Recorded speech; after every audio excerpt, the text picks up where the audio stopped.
Hello and welcome to At the 55, your home for OUA football. Me and Tom are back on the mics with the penultimate preseason tier breakdown. If you've been following along, you know we are now at tier B. You also know there are only 4 teams remaining. And today in the tier, we are nicknaming the On the Cusp tier. We're talking little Windsor Lancers and Queens Golden Gales football. We'll get into everything we think about those 2 teams going into this club, but not before I say, Tom, my friend, how the heck are you doing? Doing well, my man, as always. Anytime we get to talk OUA football, I'm always in a good mood, and we are inching closer and closer to kickoff of week 1. I am so damn excited. You can't wipe this smile off my face. Oh, yeah. I think, you know what? It's been a fun addition to the tiers this year, having the little nickname to hmm really hone in on just what we mean by these clubs. And I think when we look at the remaining 4 tiers, pardon me, the remaining 4 clubs that we have, including the 2 today, and obviously, again, and it shouldn't be to too much surprise, the 2 teams we have in the A tier that you'll hear us talk about tomorrow are Western, are Laurier, the best 2 teams we had last year who duked it out in the Yates Cup. We have Queens and Windsor today, and I think by all accounts, we're in the territory now where these are all teams that could win a Yates Cup this year, pending, of course, injuries, how teams are looking, things like that, new additions that we're not privy to. And, again, until you beat Western, and this will spoiler go into our commentary for Laurier, still until you beat Western, you're still going to have a lot of doubters. But I think from what we've hmm seen from these teams in Windsor and Queens perhaps more so because in 21 and 22, and I'll do what I did on the other pods and run through the previous years, Queens was in 2 Yates Cups in a row. But hmm Windsor also a team that's played Western so close, that played Laurier so close in a semifinal game last year, that, again, on the cusp, in the context of what we saw last year, hey, we're giving the nod to Western and Laurier. We'll talk about them on the pod tomorrow. It's Windsor, it's Queens. Tom's, what excites you about these 2 clubs going into this year from what we've seen last year and from what they've been building?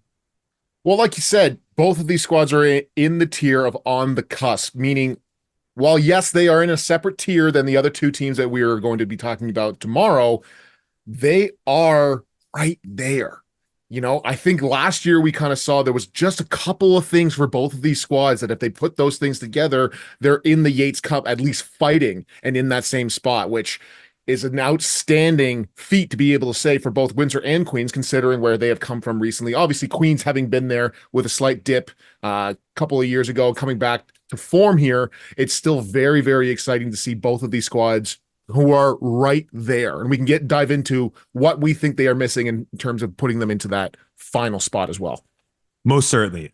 And before we do, let's do a little bit of the context, a little bit of where these teams have been in this decade of OUA football to set the table a little bit. Starting with those Queens Golden Gales in 2021, the COVID shortened year, they go 6-0, losing in the Yates Cup at home, mind you, to the Western Mustangs. 2022, they go 7-1, they lose again in the Yates to Western.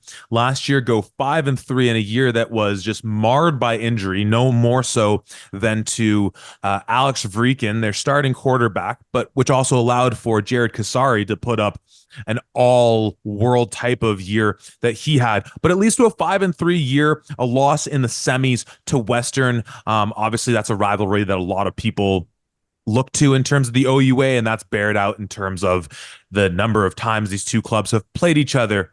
Folks at Western might not think of it as much of a rivalry. Anyways, the Windsor Lancers. Hey, the Windsor Lancers under the Don, Coach Cercelli, have really been showing progress in a way that is so rare. We talk about this with other teams. We talk about this a lot with Carleton, the 5-3 year to the 4-4 year Mhm. from 2 years ago to last year being progress despite a tick down in the win column. And just that whole notion that winning is rarely as clean and linear as, we'd love to hope, we'd love to see. With JP Cercelli's Windsor Lancers, it has absolutely been that. Let's go back to 2021. They go 2-4, no playoffs for them. 2022, they go 4-4. They lose in the quarterfinals to Ottawa in one of the best football games, an absolute shootout, one of the best games we've had in recent memory. Then they come back last year, go 6-2, lose in the semis to Laurier on a controversial call that could have swung the outcome of that game. And all the while, as I highlighted, playing Western really tough, playing Queens really tough. They beat Queens last year in their own home at Alumni Stadium under the gaze of the Golden Arches. Of course, going back to the story with Queens, they didn't have their starting quarterback in that game. And with how good that defense was for Queens last year, and obviously, we're talking defense, we're talking Windsor as well. Really exciting things with both these clubs. Tom, that's been the history of where these two teams are at. Where do you see that leading to this year? The Windsor's obviously had this meteoric rise and catching a lot of people off guard. Queens took a step back, but pretty obviously due to some major injuries that they just really couldn't reconcile. Where do you see these two clubs going? Let's get into it. Yeah, let's do it. I'm really interested in seeing where both of these teams can kind of build from, certainly based off of last year. For Windsor in particular here, I think in the 22 season, we saw the coming out party of Joey Zorn and that run game in particular. He was running all over the field. He was doing outstanding things. Last year was the exact same thing as well, partnered up with Wegby Mambo and Christopher John. But in key games and key scenarios, you could see that run game was not as effective as it was in 2022, and they needed to lean on Danny Skelton. Now, Danny Skelton for the first 5 games, let's call it, of the year was outstanding, was really playing well. We thought he was he showed flashes of being in the upper tier of the OUA. Ottawa game had a really strong game, and then the Queens game was a real come to earth kind of moment for him. He finishes that Queens game for 10 for 18, 131 yards, 1 touchdown, and 1 interception. And that game was completely won by that Windsor defense. Russell Weir on the Queens offensive side of things really struggled in that game. They got after him, constantly sacking him, rushing him, forcing him into bad scenarios so that they could set the offense up really well. But that really was the Achilles heel for this Windsor team, that the passing game in particular was just not consistent against the really great teams. And that's really where I'm looking, and that's where I think a lot of teams are going to be focusing on with these Windsor Lancers. We know you can run the damn ball. We know that you're going to have Joey Zorn back there and all those guys who are outstanding. What are you going to do when we put 8 in the box and force you to throw? So that's something that I'm really interested with Windsor. On the Queen side of things, realistically, when you look top down from all of the roster, and spoiler alert here, folks, Jared Kasari is confirmed as coming back. I know we've mentioned it before, but it's worth saying again. The league's leading running back is coming back for the Queens Golden Gales. We know that you have solid players all around him. We know that defense is really outstanding. We know that your run game is there. We know that Alex Vreeken, if healthy, has the capabilities to be a top-tier quarterback. We have yet to see that. I think we saw flashes of it in 22. He was obviously hurt all of 23. I really want to see the progression of this young man. I want to see him come out. And more than anything, I spoke about it on the previous pod, I want to see teams healthy. For the love of God, can we please, no more injuries, praying to the football gods, no more injuries. I just want to see completely healthy teams, because realistically, in my opinion, at least, I don't know if you feel differently, Zach, if Queens is 100% healthy, I think they've got a very strong case to be in the top tier of the OUA here. Definitely. And again, we started off by saying that at the end of the day, with these two clubs, the two that we'll talk about on tomorrow's podcast, we use that kind of sort of cognitive tool of like, if this team's playing their best football, how do they do against their schedule? If those teams are playing their best football, or if those teams are playing their worst football, to kind of just, throw out a sense of where these clubs are at, how they might perform this year. And I think for all 4 of these teams, their best football, injuries being what that are hopefully holding off, are Yates Cup contending and winning teams. You landed on Queens there, so I'm gonna pick up the conversation from that standpoint. And you mentioned Jared Kasari's return. A big thing for this club, obviously, not only with Alex Vreeken's injury, and I think Vreeken, part of the thing that was frustrating with him getting injured last year was not just how much that perhaps held back Queens, but from the standpoint of folks like us who like to compare players across the league, I feel like him and Keegan Hall feel like they're in that Mhm. similar ballpark. And we had Keegan put together a successful year on paper, despite some issues on the team that really held back the team's success. And whereas for Queens, a team that was still able to, make a run and have a chance to be in an OUA semifinal game, with a shot of making the Yates Cup for 3 times in a row. And so their ceiling was capped by not having Vreekin in there. And just to see, so where does he lift this team? Kind of as you were saying. Now, Kasari coming back though, or pardon me, Kasari coming back obviously gives them that opportunity to be again one of the best rushing teams in the league. But so Mhm. does the presence of a number of offensive linemen that, we were doing this a bit before the pod, doing our little subterfuge, looking at Instagram posts, trying to figure out who's back, who's not, diving into CFL rosters and things like that. Going into this offseason, the big question for us was obviously Kasari, and we'll go into some other names that we're unclear about. But you had 3 offensive linemen in front of him who had been drafted into the CFL the year prior that we were unclear what their status was going to be. That and Evan Florin, Theo Grant, and Ryan Berta. It seems from right now, Theo Grant on the Alouettes doing his thing. Hey, see you later. Great career. All the best to you moving forward. Evan Florin and Ryan Berta don't seem to, though they've spent time with clubs, be in that obvious position where we can say declaratively they are not back, nor does their eligibility years based on the roster from last year. Mhm. If they return Jared Kasari and of course Anthony Souls as well, and a couple of younger running backs as well that we'll talk about with this team as well, just as far as the depth they have. But if they're getting back Ryan Berta and Evan Florin, and no doubt with some younger O linemen that are, in that system, that's a huge thing for this club too, to say the least.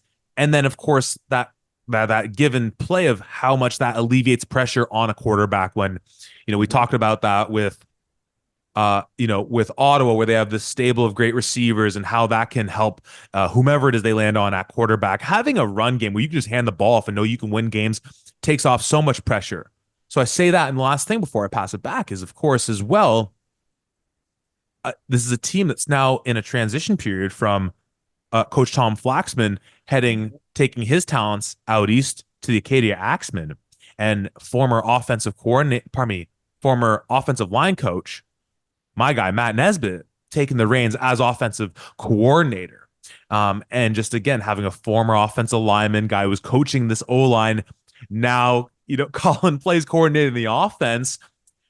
Hey, for all we know, he'll turn it into an air raid offense. We saw when Freakin was in games last year, like the Western game, he's throwing the ball 40, 50 times. Maybe Mhm. that'll continue, or maybe Nesbitt will do what down in his bones, down in his marrow, he knows he wants to do, which is run the ball. Mhm.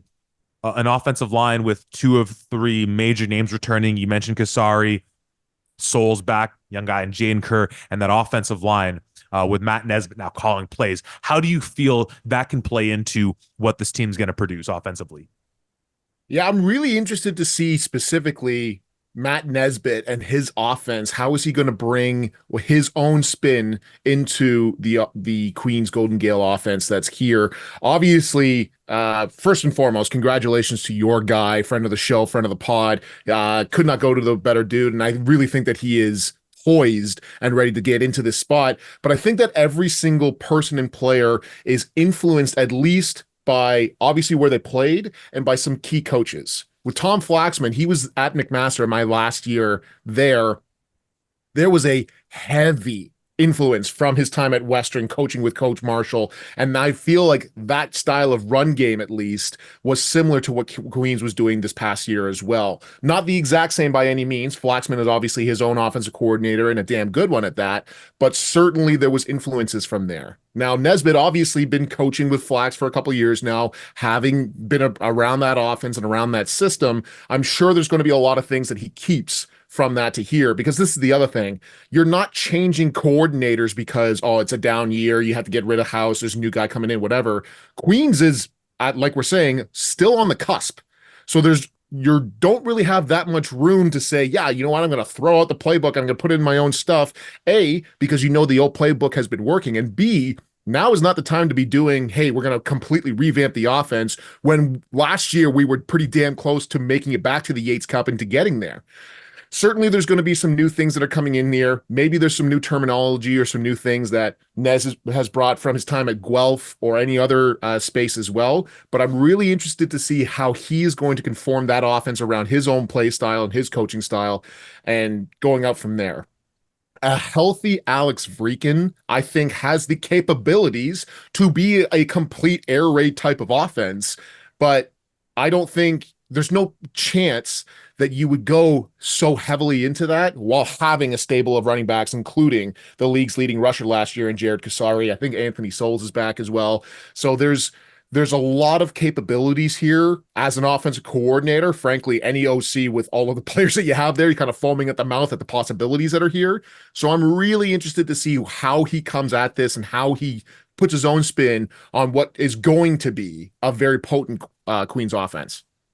Definitely. And as well, you mentioned his time in Guelph. Worth noting, of course, he was the offensive coordinator under Joe Demore in Windsor before the Sir Sally's came. And, as is completely understandable, Coach Sir Sally came in. We'll obviously talk about him in more detail briefly about his Windsor Lancers and, wanted to bring in his guys and everything like that. As well, another name worth mentioning on that offensive side for them in the run game, the blocking game, everything like that is Nicholas Henning, Mm-hmm. all Canadian, all OUA All Star for sure. I can't remember if he made it to the All Canadian ranks for H back. Obviously, the guy coaching him up specifically last year was one Coach Tommy Kanichis, who is now doing his thing in U of T, calling up plays. So it's really exciting. Really exciting, as you said, kind of having all these weapons, being able to, and I think that's the key is that he's been there and he kind of knows, kind of as you mentioned about talking about Tommy Kanichis at U of T, being like, let's do what's best for the team is what's best for the team. As like that's obviously the most obvious thing anyone can say, but it's like if these are the things that are going to bring us success, and Nez has been there to see the things that have brought that team a lot of success, keep it rolling. As you said, maybe a terminology thing here or there. But I think if we're being honest, it's an all-world run game they've seen. As we said, probably Grant's out of the mix, still a bit of a question mark for some other guys. And, Vreeken, the potential's there. But where this team is certainly poised to shine because they have shine so bright, past tense, I don't know what's going on, is on the defensive side.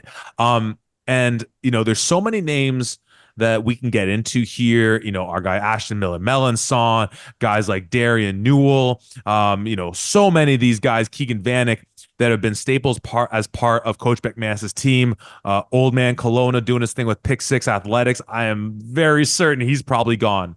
But is whether we get a full year of football from Silas Hubert, because we are just off of putting together talking about who the top players in this league are, you and I, Tom, and we had a hard time not still just having Silas as like, well, he played what, 3-4 games last year, maybe that, but in that time it's so obvious just that he is still as dominant a player irrespective of position that you could have. And you see what Van Wishart was able to do in the time he wasn't there, Newell in the middle.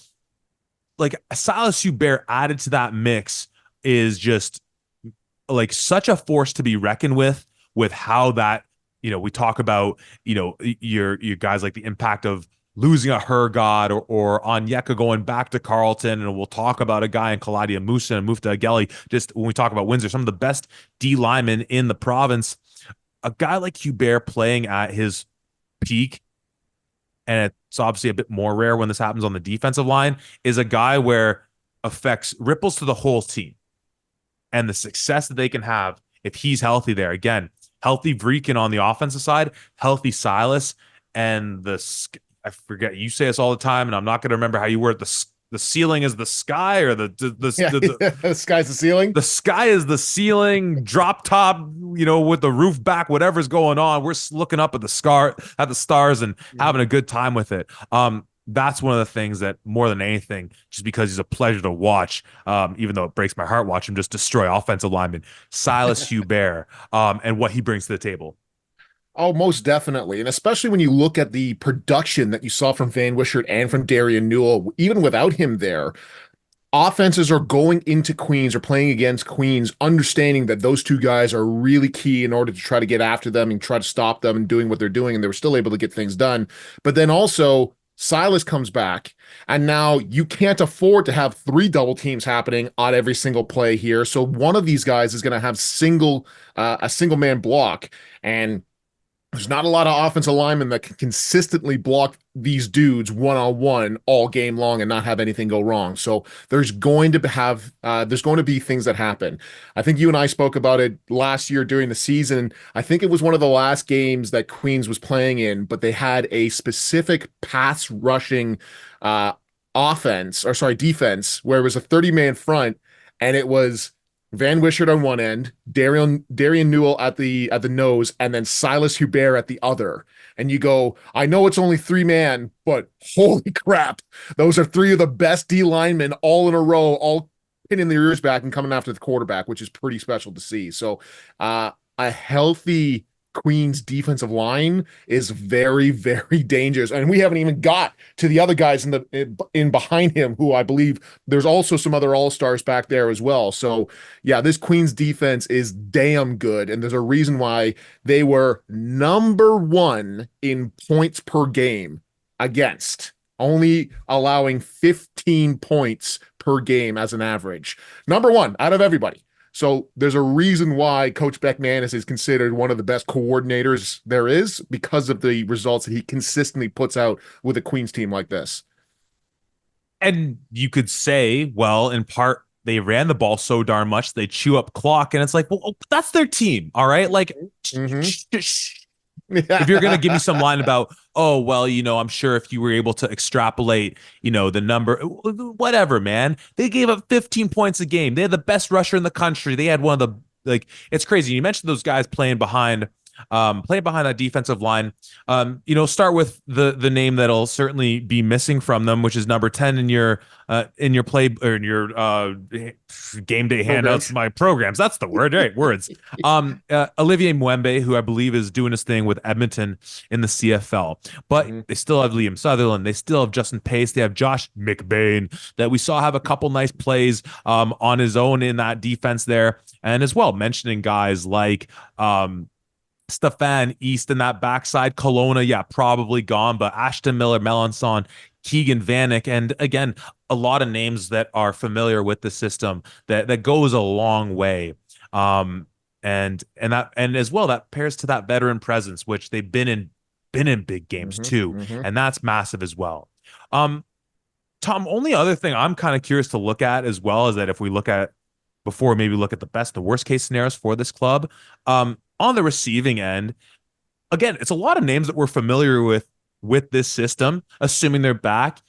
Most prominently guys like Aiden O'Neill, Nico Cuomo, Nathan Falcone, being guys that we were seeing getting the bulk of the receptions from. I mean, whether it was Rican or Leo or whomever they had in last year, it's still not a name that's going to knock your socks off. But I almost feel like with this offense, it's like you have to know that your best weapon is Kasari. And then is everything else just saying, look, we don't need to have all-stars at every position. He becomes such a focal point for how defenses and teams need to prepare for us, that your O'Neills, your Quamos, all these guys, they become all-stars by proxy. Is it concerning at all that they don't have, and maybe it's just that availability bias, that because they haven't been all-stars before, the names aren't as sexy?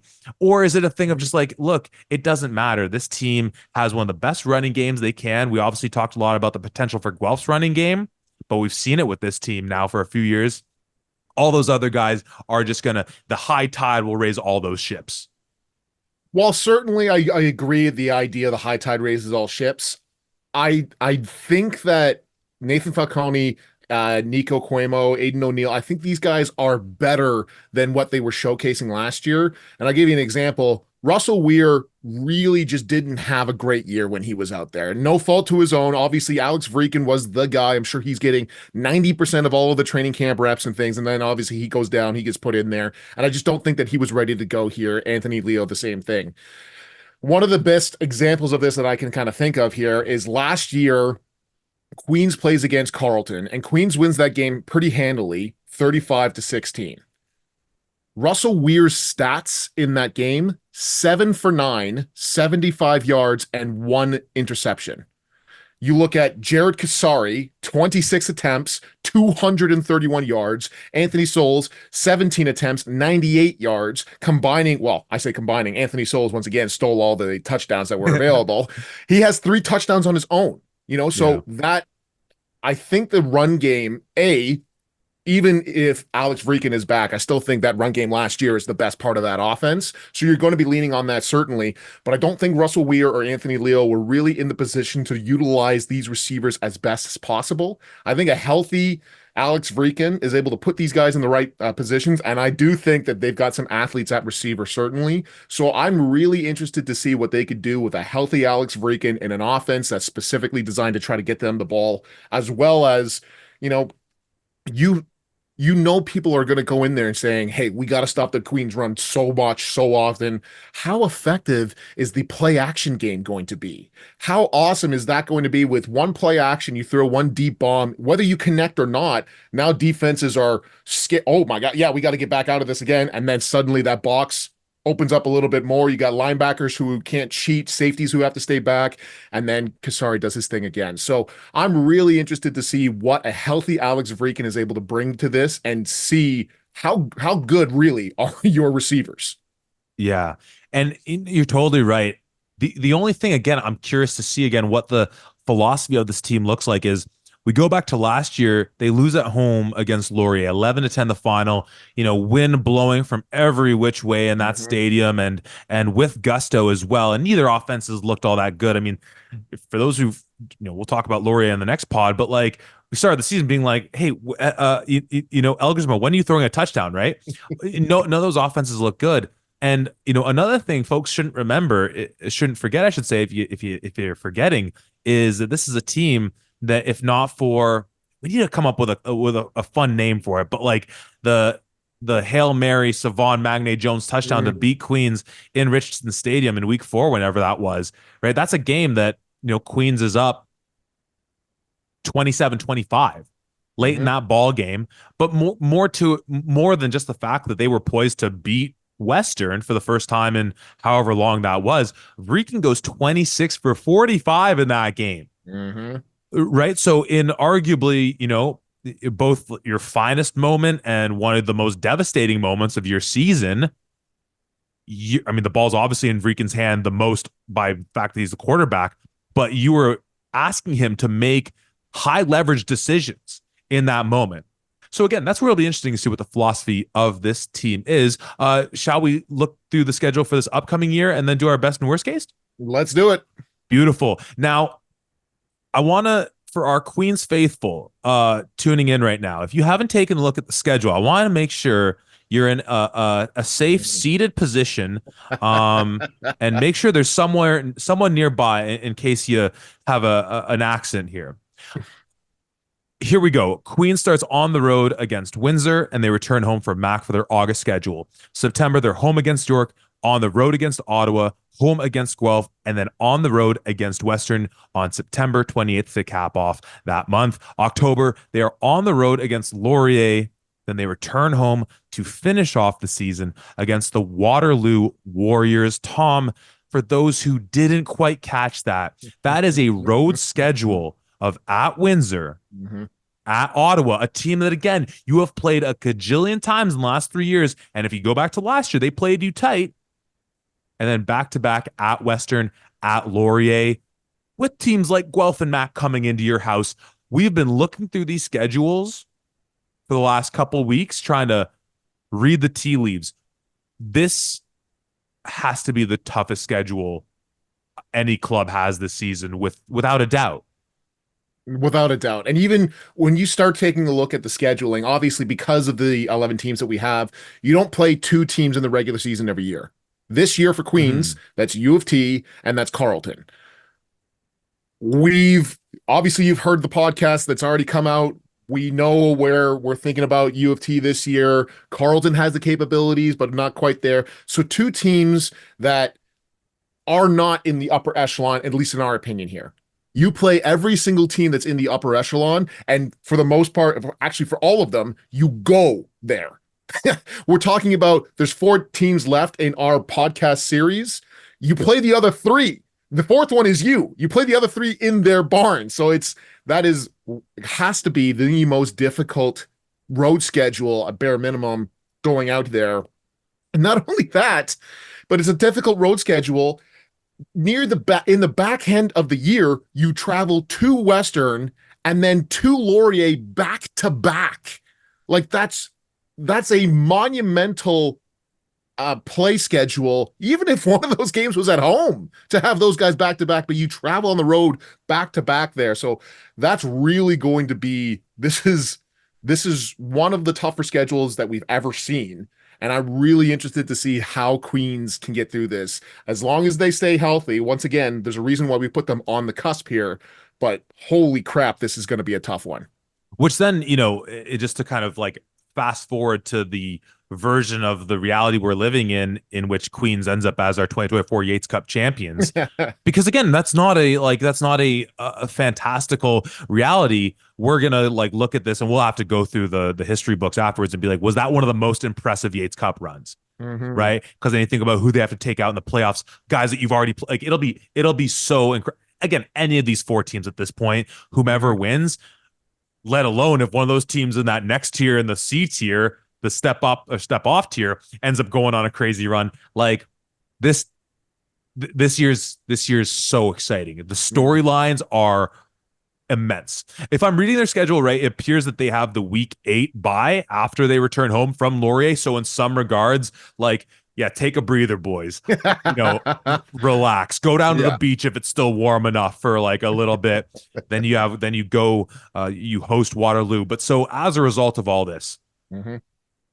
let's go good news first. But again, if you're a Queens person, maybe you're not thinking this is the best news you can get, because we're saying the best case scenario for you in this year is 6-2. Yeah. Now, partly, again, what Queens can beat Windsor, Queens can beat Western, Queens can beat Laurier. I think the biggest thing for us is we're saying, man, oh man, with all those road games and that stretch of at Ottawa, home for Guelph, at Western, at Laurier, and we talked about Laurier at Queens last year being like, this is a major game. Mm-hmm. You start off in a couple days' time in Windsor. These are huge, high leverage games. And I think our feeling, and I'll let you pick up off this, is just that, hey, if you take care of business at Windsor, start week 1, and then are able to take out just one of, or pardon me, if you take care of business at Windsor, yeah, is that disappointing if you go on to lose back-to-back weeks against Western and Laurier? Sure. But man, oh man, that's as hard a schedule comes to be. Or if you lose against Windsor week 1, are you... Anyways, Tom, take it from me here, because I mean, I think the schedule speaks for itself with how tough it is, and us trying to say, hey, 6-2, 5-3 last year with a banged up team, and maybe we're underestimating them, but this schedule is something fierce. Well, we were talking about it last year going into the season, starting off week 1 against Laurier. It's essentially a playoff game because you're going to have to start coming down to Queens finishes the way that we think that they're going to, and in that playoff contention, which they absolutely should be in that playoff contention. There's going to be a scenario here where, hey, maybe they've lost, to Western or whoever else. That game against Windsor off the bat is going to do a lot for them in terms of playoff seeding. So game 1, week 1, this is a playoff game right here. So yeah, absolutely. And when you look through the schedule here, let's go best case scenario here. You go through and you take care of business in Windsor. You come home against Mac and against York, use that home field advantage, take care of business. You go to Ottawa, you've been giving them fits all last year and previous years. You take care of business once again and against Guelph at home.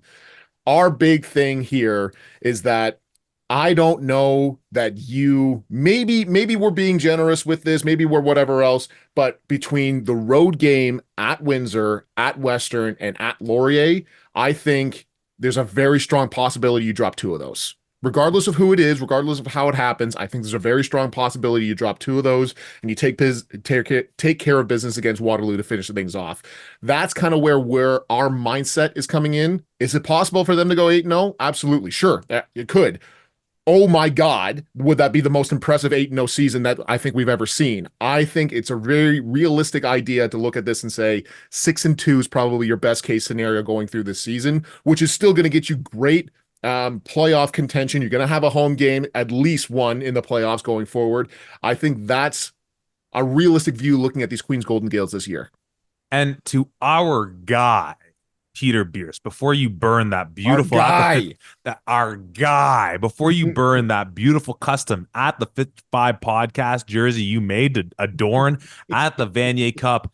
Because again, folks like Peter are looking at last year and being like, we lost to Laurier at home by 1. We lost to Western at home by a miraculous touchdown. Without those two, like you flip those very reasonably, we're 7-1 and we have the bye. You know what I mean? We end the season. And again, it's like, no, you're totally fair. Mm-hmm. And, though obviously we titled a whole tier as the 50-50 club, all these teams are in 50-50 games. It's just that, when we talk about Mac and Waterloo as being 50-50 club, the games they're in 50-50 games with aren't the games that Queens. Like, this is the reason we're saying these 4 teams, you can win a Yates Cup, because any given day, I mean, again, we're going to talk about Laurier and Western on the next pod, but as we're saying, no matter which team you think on paper is better, to Laurier, you still have to beat Western. If you think Laurier is the better team, and some of us on this pod might think that is the case going into this year, you probably picked that up last year on the pod, you still have to beat them. You get one shot. Mm-hmm. One shot, maybe 2, including the playoffs, but it is one game. It's not a best of 3, a 5, a 7, where the best team will win overtime in a single game. With that schedule the way it is, you know what? 6-2, I think you can be very proud about yourself. And on the flip side, we won't overcomplicate it because we should get to Windsor. Worst case, we're saying 5-3. Does that mean you lose to all 3 of those teams? You start off with a loss in Windsor, and then you lose back-to-back in London and in Kitchener-Waterloo? Maybe that's how it is. But again, maybe it's, coming off of a York blowout, Ottawa catches you slipping in their barn, right? Or Guelph comes to your house, right? And that's, a big rivalry as well, where maybe Guelph comes to your house and you're really staring at Western Laurier the following 2 weeks and things like that, right? Worst case scenario, and as well as some of the injuries this club has had, I don't think it is too terrible for us to be saying that. And again, this is a supercharged OUA this year.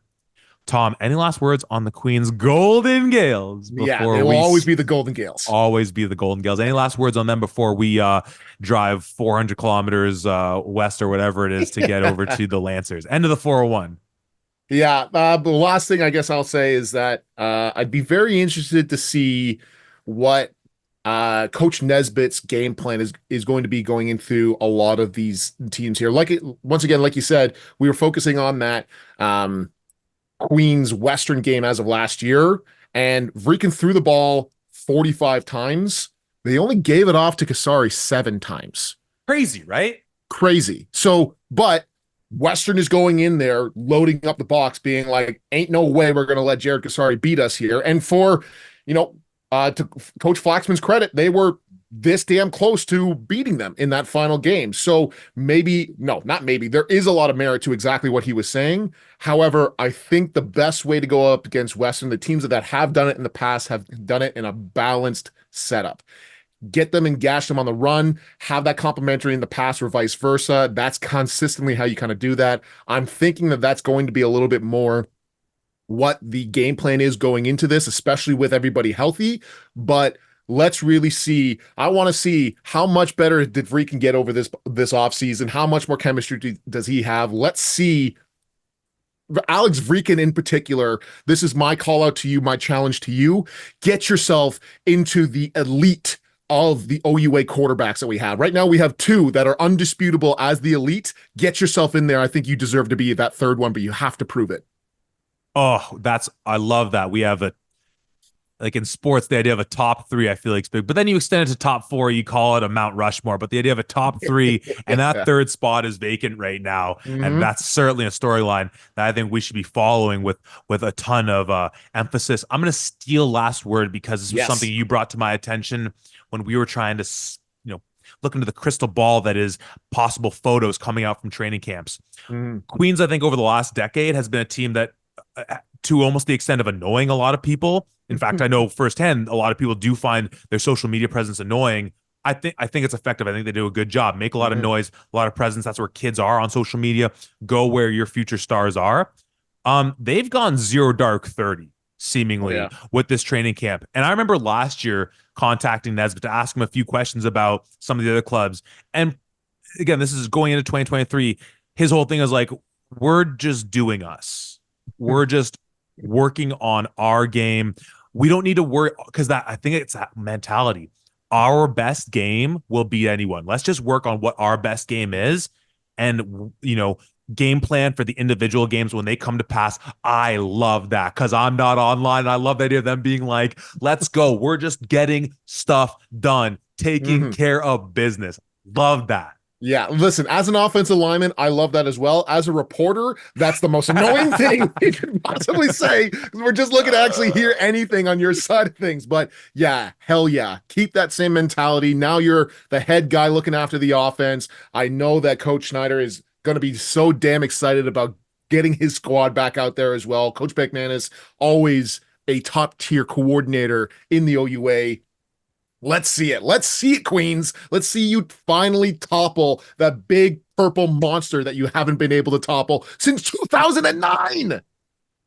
Unfortunately, there's a couple other teams thinking that same thing. So let's go from one former Greg Marshall disciple Mm-hmm. to another at What the a end of the 4. transition. Let me just call that out. Oh my God, what a transition. I don't get the credit for that. Greg Marshall gets the credit for that transition. Shout out to his coaching tree. Shout out to the Western Mustangs, man.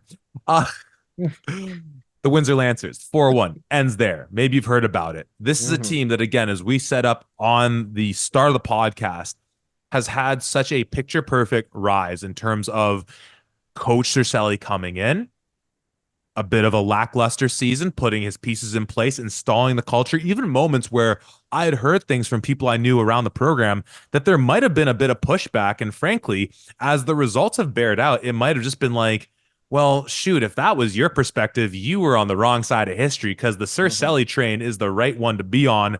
You know, it's been such a beautiful thing to watch. Again, to go through it, a team that goes 2-4 in 2021, no playoffs, 4-4 in 22, that incredible quarterfinal game in Ottawa that they drop. I should have wrote down the score, but absolute shootout to last year. They go 6-2, and they make it to a semifinal game that was obviously a contentious final. End of the game against Laurier. Not to forget that they snuck by Carleton in the quarterfinals as well. But here's where I want to start with this team because we've talked a little bit about in our sort of opening ramblings about that run game I will say just quickly on that George Una, Mm-hmm. that monstar of a man doing his thing in the CFL. He won't be back there. That's going to be a loss. But I actually want to start, despite that's where them having solidified their identity in the same way we talk about teams as saying like a stellar run game will get you so far, if nothing else. A stellar air raid, pass it out team will get you so far if there's nothing else. This is a team that you highlighted through halfway through the season. We're thinking like the reason that third spot in the hierarchy of, if we're going to go Elgersma, Hillock, then next up, that was Skelt the Mm-hmm. first half of the season. And Mm-hmm. not only did he fall out of that rank, when it came to the playoffs, they pivoted to the young guy in Nick Domofsky, Mm-hmm. former Essex Raven quarterback himself from the region, showing some good things. I want to start there in terms of, we've talked about a few clubs with possible quarterback controversies, but also the fact that this is a team where, much like with Queens, with Nesbitt taking over the offense, you want to keep it similar. It's like, hey, we've been so close. We've been doing such Mm-hmm. great things. We don't need to change things so rapidly. But if you're the Don, if you're Coach Cercelli, Skelton's been leading that team, right? The quarterback, that is the leader of your offense. Mm-hmm. We don't know what's been going on in that building, on that field over the last couple months. Does Domofsky, how much better, I'll say it like this, how much better does Domofsky have to be to Skelton that you make that switch, having Skelton having been there for so long, having that chemistry? Or do you think Cercelli is the type of guy where it's like, no, it's not about like, he'll still learn under Skelton and take over. No, if he is better, he plays. Best man plays, period, point blank. We are here to win championships. I don't care about who's been here for 3-4 years, who the players love, things like that. I am in the business of winning games. Listen, you didn't give him the nickname the Don for nothing here. If anybody's going to have the capabilities to make those tough decisions, it's Coach Don Cercelli. He's going to do what's best for the program. He's going to do what's best for his squad every single day. Now, I really want to highlight, just remind people why we were so high on Danny Skelton in the first half of the season here, because he was playing outstanding. Let me just go through some stats real quick. His first game against McMaster, 18 for 28, 198 yards, 2 touchdowns, 2 picks. Follows that up against Guelph, 18 for 21, 189 yards, 2 touchdowns, and a shellacking of a game against your Griffins. Can I just be a masochist for a quick Yep. second and ask you to remind me how many rushing yards Windsor ran for in that game? Do you have that one in front of you? Well, I can tell you that just between Wegby Mumbo, Joey Zorn, and Christopher John, Wegby Mumbo was 130, Joey Zorn was 111, and Christopher John was 81. So Liam Talbot also 80, Danny Skelton himself 59. Yeah, it was a bit rough on that side of things. Yeesh. Anyways, moving on. Against Waterloo, 23 for 33, 391 yards, 1 touchdown, 1 interception. And even against Ottawa, which was a solid defense, like we were saying before, 24 for 32, 286 yards, 2 touchdowns, 1 interception. You and I are looking at each other going, oh my God, who is this kid, Danny Skelton? He really seems to be doing his thing. And then the next week, they play against Queens, where, like I said, 10 for 18, 131 yards, 1 touchdown, 1 interception. They still win that game, but that is completely on the back of that defense. And then you followed up immediately afterwards against Western, and he goes 18 for 35, 237 yards, which is nothing to sneeze at, but 2 interceptions, no touchdowns. We saw Danny Skelton kind of unravel near the end of the season. Now, to his credit, they played their toughest games at the end of the season, certainly, which is really where that call to go to Nick Domofsky kind of came in, and that's where they were trying to save themselves. Obviously, immediately the week after they played against Laurier as well. And that first game, I think that first game, not even to Danny Skelton's fault by any means, that Laurier game at week 7 of the season was the most dominant that I saw Laurier all year long. The offense, the defense, the special teams, that was the most dominant game that Laurier, I think, had ever played all year. And it just so happened to be, the third game that Danny Skelton was really struggling in against that. But you play against Queens, Western, and Laurier back to back to back. That's a very tough schedule for any quarterback to go through, let alone somebody like Danny Skelton. So, in my opinion, I still believe, I still believe in Danny Skelton. I still believe in Skelton. I think he's going to be the number one guy. I think he's going to come out. He's going to be a part of this offense because of the flashes of greatness that you saw in the beginning part of the season here. I think that Windsor goes forward with Skelton, and I think that combining that with a solid run game, with getting Liam Talbot, I think, a little bit more into that offense, because he also showed some real flashes of things that he was able to do from that slot receiver, the end rounds, coming in at running back at times as well. I think that this offense matures. I think it gets a little bit better, and I do believe in Danny Skelton. I think he's still the guy going forward.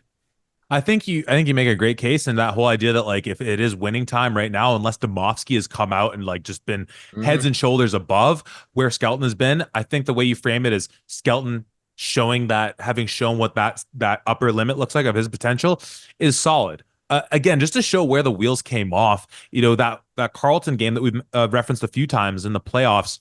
Skelton goes 9 for 15 with 3 interceptions and no touchdown, leading to the Domofsky switch. Domofsky goes 4 for 5 with 1 touchdown in that ball game. And it's a touchdown. Like, it's Carleton up.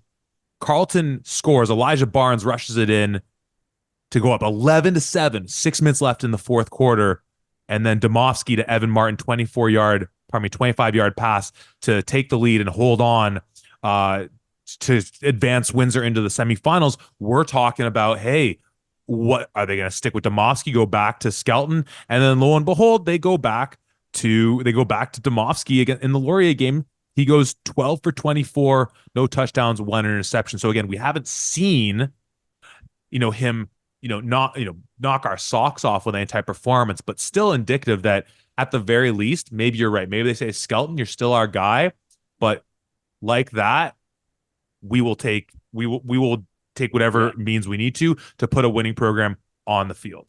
At bare minimum, now because of that, even if Skelton is your guy, Domofsky is starting to get first team reps in training camp 100%. Yeah. They're splitting some of that. Maybe one of them is, maybe it's Skelton's getting a lot of them. Or maybe Domofsky is as well, or maybe he's the primary guy, but they're splitting those first team reps for sure between those guys so that they both have the capabilities to come out here. And we'll see what that leads to. You only get so many reps during training camp until you have to go against live bullets. So we'll see what that means. 1000%. But the reason, and obviously that rushing attack has been so spectacular over the last couple of years, but the reason this team has been one that put people around the nation on notice is because I'm going to start with a guy that we really have done a disservice not talking about enough. That being Patrick Donovan. Mm-hmm. And the defense he's been able to dial up for JP Cercelli's Windsor Lancers. I think he bridges into the Demore era as well. I'm trying to remember. I'll have to go over that one. Apologies if I screwed that one up. But nonetheless, Patrick Donovan with this defense has been all U Sports caliber. Mm-hmm. And much like we talked about with Queens, some of these other clubs as well, the conversation has to start on the front line, controlling the line of scrimmage. And really, it's two names week after week that you hear us talking about in one big number 99, Mufta, heck out of my way, Ageli, and number 6, Kaladia Moosin, sack record breaker extraordinaire, causing fits left, right, and center. Like we talked about what Darian Newell was able to do in the middle with Queens. Mufta is, just a whole other animal in terms of how he can control two gaps, guard to guard, and just dominate in the middle.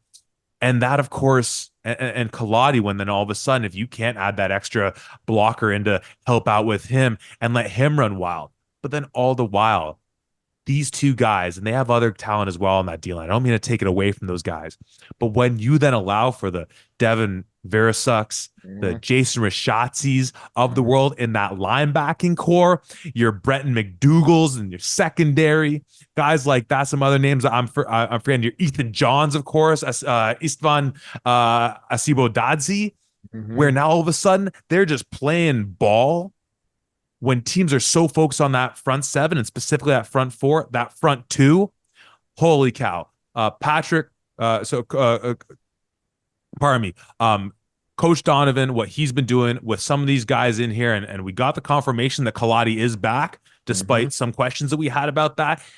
This defense, Tom, it's the best in the country. It's the best in the country. You can't, when you look at all of those names that we listed, here's something else. Ethan John and Devin Verasuk were number 3 and 4 in the entire OUA for tackles. Ethan John finishes with 49.5 tackles, followed immediately by Devin Verasuk, who finishes with 47. Despite the fact that you've got all Canadians in front of you, and Claudia Moosin and Mufta Ageli, you've got these two guys in behind you that are tackling every single thing that they see. I think for as good as the offense was playing in last year, certainly, I would argue that the defense, there was at least 3 games in there that the defense almost single-handedly won for them. Like they played just outstanding football and setting up the offense to do their thing. And then not only that, when you have a team like Windsor, this can be those panic-inducing teams, because when you have a team that can run the ball and run the ball really effectively, you go up by a score, offense comes out, you play against the best defense in the country, oh, it's a tune out. And then they go out and Windsor, even if they don't score, they chew up clock like freaking crazy. Get you the ball back, another two and out, or another stop, or another sack in that Claudia Moose, and nobody did it better than him. And not only that, remember the total sack leaders? Windsor as a team finished with 34 sacks, number one in the entire nation, not just the OUA, in the entire nation. This team gets after the quarterback better than anybody else. And especially for those folks who are tuning into us, and I don't know if there are any that tune in that don't really understand the Canadian game as well as the American game, in a three down system where passing is so much more prevalent and has to be so much more heavily relied on than in the States, having a team that gets after the quarterback so effectively, because the one stat that we don't cover here is hits and rush and hurries. If you're sacking the quarterback 34 times, best believe you are influencing that same quarterback a ton more, trying to get the ball out as quick as possible. In certain cases, completely changing up the offensive game plan, having offensive coordinators going, you know what, for this week, we can't do a 5-step drop back. We can't do it. It's going to be grab and go. Maybe we can get away with a 3-step as long as it's out immediately, but ain't no quarterback going back there. Hey, I'm going to set up. I'm going to do a long play action play. I'm going to really see if I can bomb it downfield. Because you got Claudia Moosin in your face every single play. And that's what it's not like these guys are, oh, they're hidden somewhere on the defense. We don't know where to find them. They're right in front of you. They're right in front of your offensive lineman. You know where they are, you know what they're going to be doing, and they're still able to perform at such a high level. So it's really a testament to these two individuals on that D line. And then right behind you, like I said, they ain't no slouches either. Ethan John and Devin Verasuk will tackle the hell out of you, even if you do get past that first line of defense here. And we haven't even got back into the defensive secondary for these guys either. So this defense from top to bottom was the most impressive that I saw all year long. And stock full of young guys too, and that linebacking core. You mentioned Maseo Christmas, Jason Rashadze, who were really impressive. You know, one of obviously the things that makes Windsor so special is being right on the border. And we've talked about how it seems like Coach Cercelli's really embraced how there's this, I don't want to call it loophole's not the right word, because it's just in the rules that if you play, is it 3-4 years at a Canadian program? Is that correct? It's 3 years. Just 3 years. 3 years as an American, you become considered a national for the sake of playing in the CFL. And we look pretty much at every level that this team has been explosive. I'm just going to name 3 guys, but we start with our patron saint, Joey Zorn, hailing from, God bless, hailing from Flint, Michigan. We look at our guy, Claudia Moosin, hailing from, where is it here? Woodbury, Minnesota. And then a guy we haven't mentioned yet, but was as dynamic a player with the ball in his hands, and one Javoni Cunningham, coming from Sugar Hill, GA, I'm assuming is Georgia. There's no reason to suspect that pipeline is going to slow down. On top of the fact, Essex already as a football region is up there with the best in the business. On top of the fact that for so long, the mark against Windsor was that Western was really good at stealing Essex region guys to go to play for them. You go through this roster. I mean, I'll go straight to Liam Talbot, my guy Liam Talbot, hailing from the London area, where they're not only now winning their territory, it feels, but starting to poach from some other teams, namely, of course, the Western area. I don't have all the numbers, so I might be wrong on that if it doesn't pan out. But again, just with what Coach Cercelli has brought in to increase I'll say the cachet of this team in the eyes of young players, and especially young Americans who see this as an opportunity, not just to play top football because we're biased, but I certainly, as we've said, we're in such a prime time of OUA football, but as well with it in the rules that this can be an opportunity to gain an advantage as a player wanting to get an opportunity to play in the CFL. Oh my gosh, yeah. You start looking at all of the everything that Coach Cercelli has been doing with this program, and not just on the field, but off of it. And you look at just the vibe of this program. You talk about how people talk about the Windsor Lancers now than what they did 4 or 5 years ago. Completely different. Outside of the Austin Kennedy glory days back in our day, there really wasn't a whole lot coming out of Windsor. There wasn't a whole ton there. Maybe they get to a 4-4, and obviously there's a bunch of outstanding players in previous time, but in recent history, there wasn't a whole lot. Now that Coach Ciselli is really in there and been there for a few years now and really has stamped his impression onto this team and onto this area, you can hear just by the way that people talk about it. They talk about Coach Cercelli, and it's the idea, the classic thing of, oh yeah, like I'll run through a wall for this guy. He not only has these guys, yeah, I'll run through a wall for him, but they're going, yeah, I'm running through the wall, and the bricks don't stand a chance. Like I have the confidence not only in my coach, but in me as well. We're the team at the end of the 401. We're the team that all roads roll through, and you got to come down to Windsor and beat us. Good luck to you.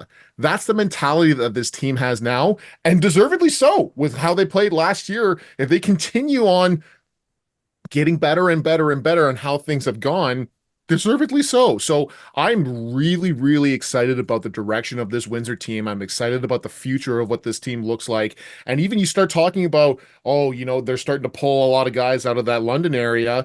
A few months ago now on the podcast, we were talking about, hey, there's an outstanding quarterback in the Hamilton region named Ryan Begaden. Right. He went to Windsor. You've got all of these OUA teams that are in on the way between Hamilton and Windsor, and all of these teams that were constantly in attendance for his Bishop Tonus games. I know because I was calling them, and he goes to Windsor. So that's another massive understanding here of taking guys, bringing them down to Windsor, and saying, you're a part of the Lancer family now from everywhere, not just in that Essex Ravens family, not just in the surrounding area. They're branching out. They're going to the States. They're coming up to Hamilton. They're going all over the place to really find these quality players. And the difference is they've always been doing that. Recruiters have always been going out there. But with the Don at the helm, kids want to go now. And I'm certain, like they recruit really well out of the Toronto area as well, which, I think we put out some of the best football players as well. And when you look at guys like Christopher John and George Una, who we've mentioned, and Wavy Mambo is, that kind of major part of that rushing attack over the last couple of years. Yeah, no, like Windsor football is like, it might be oversimplifying it, but I think, again, when we're talking about the decisions high school kids are making, I think framing it in this context, though it's oversimplifying it, has some weight, which is that Windsor football is cool. Mm-hmm. Like still last year, people were surprised. Wait, Windsor's winning games. Like, the 4-4 year in 22, I don't think they beat a playoff team all year, regular season. And of course, then they lose to Ottawa in the first round. That game was like, again, they had Joey Zorn had the coming out party against Guelph, and then all leading to that amazing game in Ottawa. Last year, they looked for real start to finish. And I think what impressed me most, and I'll use this transition and talking about the schedule, was you look at last year, the real only black mark on the regular schedule season for them is that loss at Laurier in week 8, 40-7, to bounce back in like 3 weeks time to nearly take that team out in their barn. Like they went to Laurier, got their lunch handed to them, to go back in that house. And again, if not for a call that some might have thought should have gone the other way, you might be winning that game and are playing in a Yates Cup against Western, a team that, again, few teams have played as effectively as Windsor has in the last couple of years since they've been coming back to fruition. Shall we take a look at their upcoming schedule, Tom? Absolutely. Let's get into it. Beautiful. And this will, of course, lead us into the best case, worst case scenarios for this club. But for the Windsor Lancers, we've already obviously talked about their first game off the jump. Oh, why is my page not working here? All right. Well, Tom, you got it? Let me run through it this time. Take the reins, brother. Good friend. They start off home opener. They host the Queen's Golden Gales at home, then travel to Carleton, travel to York, and then 2 stints at home against Ottawa and against Toronto. Then you travel to Guelph, and you finish off your season home against Laurier, and last game of the year traveling to Western. That's a hell of an end of the year kind of run where playoff implications, first round status, all of that come into play. So it's going to be a tough end of the season here. But if you're gonna play against the best teams, you might as well do it near the end when you are humming at the best. You've got the most caliber of synergy, let's call it. 1000%. With that in mind, again, I'm going to tell our Queens Golden Gales faithful, like, make sure you're near a chair somewhere, close by on this one, because our best case scenario for this Windsor team is actually 7-1, a tick Mhm. ahead of where we had Queens in their best case at 6-2. And again, of course, Windsor goes 8-0. We're not going to be like, no, no, no, no. We said 7-1. There's no, you can't, right? And a large part of it, it's kind of the inverse of Queens because we look at their schedule. Tommy did a great job of running it through. I have it in front of me now. They're at home against Queens. They're at home against Ottawa. They're at home against Laurier. Mhm. Now, obviously, they're on the road for Western. Last week of the season, it'll be interesting to see like that last week with some of these matchups teams have. It's going to be bananas. And yeah, and frankly, like the only other game as far as best case scenario, right? As we said, like take out Queens at home week one, like absolutely. None of us will be Mhm. pulling our hair out. I don't have hair to pull out in the first place if that happens. Totally, right? You get Laurier at home, revenge game for that playoff game last year, 1000%. And then again, who knows what the OUA is looking like when they travel to London for the last week of the season? If that's a situation where maybe that game matters more for for Windsor than Western, could that be a situation where they pick up a win as well? On the flip side of things, and I'll get all your thoughts on all these things. On the Mhm. flip side, much like Queens, we say 5-3. And it's not just a product of that Queens, Laurier, and Western, right? The fact that, again, worst case, you're in the neighborhood with those three teams as well. Could they upset you? Could all those three clubs beat you? As we said, if Queens goes to Windsor, takes care of business first game of the season, as you've declared, that's a playoff game, right? That Mhm. wouldn't surprise us, right? That'd be huge, right? It would be a disappointment for Windsor, but it's not going to be a major surprise. So same with those other two games in hosting Laurier and going to Western. It's traveling to Carleton though, in that worst case scenario too, where you could either be seeing it as, I mean, for starters, again, 2 years ago, they go to Carleton and they get beat by that club, right? Those teams Mhm. are pretty well in the same waters, it feels like that year. But as a situation where imagine you lose to Queens week one, now you're hitting the road to go to Carleton. A lot of pressure on that game. A Mhm. lot of pressure going into their barn there. So again, that's a game that again, if things aren't going perfectly, if you open against Queens with Skelton and that Queens defense is giving him fits, and maybe you put in Demoski for a bit, and all of a sudden you're thinking, we're about to go into Corey Grant's house, traveling 8-10 hours to get there, and we're not quite sure. Like, that's part of this worst case scenario as well. That game following your Queens game, Tom, what say you? Listen, it's no surprise Windsor does not do the best traveling to Ottawa, and the vice versa is also true. Those two Ottawa teams do not do the best traveling to Windsor. I don't care who you are, that kind of a drive, that affects you no matter what. You've got the hardest, toughest nails dudes that still affects you. You're off your sleep schedule, you're on an uncomfortable bus for 8 hours, it just affects you. So that's going to be a massive, massive part here. But can you imagine? And it's not even like it's a far off, whatever. There is a real possibility that we see Windsor and Western going into the last game of the regular season at 7-0 apiece, fighting Yeah, for the number one spot, which is insane. I don't know if the playoffs scenarios are going to be the exact same as they were last year. I still need to work that out. There was some talk, but like last year, it was only the first place team that got a bye.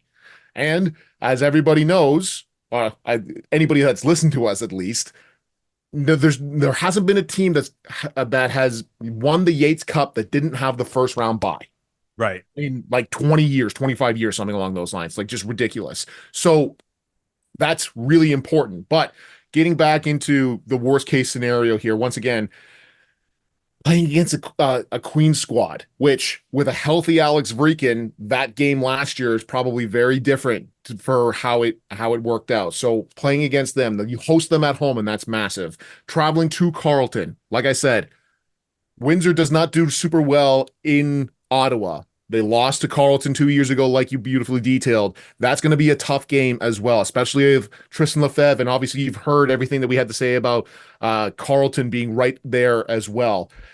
It's a tough start to the season. You've got a little bit of you play against the two Toronto teams in September. We're anticipating them to have, still some struggles, so that might be a little bit easier. And then you host Ottawa at home as well, which hopefully, well, will give you something of an advantage with not having to go and do that travel once again to Ottawa. And then traveling to Guelph, you should take care of business. Certainly, as we saw last year, you certainly did take care of business in their barn. However, I think this is going to be an improved Guelph team. Like it's going to be a tough schedule here, but I still think that, what do we say? 4-4, 5-3, 5-3, somewhere in yeah. that. Yeah, 5-3. That's still realistic based off of everything that we've seen, based off of what all of the pieces that we saw last year, all the pieces that we know are going to come back this year. I still think 5-3 as that worst case scenario is very realistic for these Windsor Lancers. But once again, a very real possibility that they go 7-1 or even 8-0. Who knows? Yeah. They are on that cusp for a reason here. Yeah. From where we sit right now, with all the confidence in the world, can stare at that York game on the road and that U of T game at home and say you win those two. And favorites be damned, because in any of those other 6 games, anything can happen. Whomever we think is poised to win. And as we've said all pod long and through these previews, this is a stacked OUA. And it's been that way for a few years now, despite what the end result nets us, which, if you haven't been following along, is 3 Western Yates Cup championships in a row. They've owned the 2020s, but there are, as I've said, teams with knives out at the table, staring right at those purple ponies. Those very purple ponies that you and I will be talking about on a pod to come tomorrow, along with another extraordinarily talented club in the Laurier Golden Hawks. It's our A tier. It is the tier that we have dubbed the championship tier. But before we get there, Tom, because that's coming out tomorrow, we're not going to give anything away. Last words when we sit here talking about this on the cusp tier, tier B, Queens, Windsor. I mean, there's a reason why we labeled it on the cusp. We talked about it at the very beginning of the pod. I want to reiterate it here as well. If Windsor can figure out a consistent passing game, even against the top tier defenses that they go up against, I think they're there. And if Alex Vreekin steps up to be that third elite quarterback in the OUA, I think they get there. I think they're in that championship level tier. So there's just a couple of questions here. We're as we've been going through, obviously we started off at the bottom, working our kind of way up. There's less and less things to say, oh, you got to work here, or something is wrong here, or we got to see this here. There's just a couple of pieces. Now, obviously, those couple pieces are very big, and the margin for error, the higher you go up, gets smaller and smaller and smaller. More pressure, more everything. I think both of these squads can handle it. I think both of these squads, like you said, while yes, we would be, oh my gosh, they won the Yates Cup, this is amazing, whatever, it's not outside of the realm of possibility here if you take care of business and you do what you should be doing here. So they are on the cusp for a reason. I am expecting big things from both of these squads here to continue to capitalize on the outstanding work that they did the previous year, but let's see it. Let's see it for sure. And it starts off week 1 with a playoff game, as you have dubbed it. And I am right there in lockstep with you, with Queens at Windsor, the battle of 2 of the best defenses that this province and frankly this country has to offer. So many of our questions will be resolved. But the question on everyone's mind is, of course, who will reign supreme when it is all said and done in 2 months and change time? And for our money, that question starts by talking about the Western Mustangs and the Laurier Golden Hawks. We'll talk about them in our Tier A Championship podcast that you'll be getting from us tomorrow, right here at the 55.